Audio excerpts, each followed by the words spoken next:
Brahmapur MKCG एक स्वतंत्र डाक्तरी team Malkangiri medical रे चिकित्सा जारी रखिछंती हेले जापान एन्सेफालाइटिस रोग को नियंत्रण करा जाई पारुनी कि एथिरा आक्रांत होई चिकित्सा पय आसुतबा शिशु सुस्थ होई घर को फेरुनी एबे भी अनेक आक्रांत मालकानगिरी डाक्तरखाना रे भर्ती होई रहिछंती सेपटे 27 शिशुंक मृत्यु परे आज मालकानगिरी गस्त करिछंती स्वास्थ्य मंत्री और स्वास्थ्य मंत्री अतनु सब्यसाची नायक और स्वास्थ्य सचिव आरती आहूजा स्थिति समीक्षा करिछंती मंत्रीक गस्त पूर्व जिला स्वास्थ्य विभाग तत्परता प्रकाश करिथिला डाक्तरखाना रे पेडियाट्रिक वार्ड को अलग कर स्वतंत्र एन्सेफालाइटिस वार्ड गठन होईछि आक्रांतों को स्वतंत्र चिकित्सा सह आइसोलेशन रे रखा जाईछि।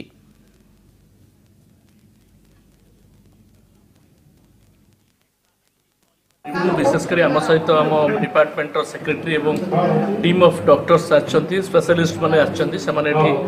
रहिबे एवं व्यवस्था को अनुध्यान करिवे एवं आम सहित एनिमल हस्बेंडरी सेक्रेटरी मध्ये आछंती कारण यही रोग जो होउछि तार मुख्य माध्यम होउछंती घुसुरी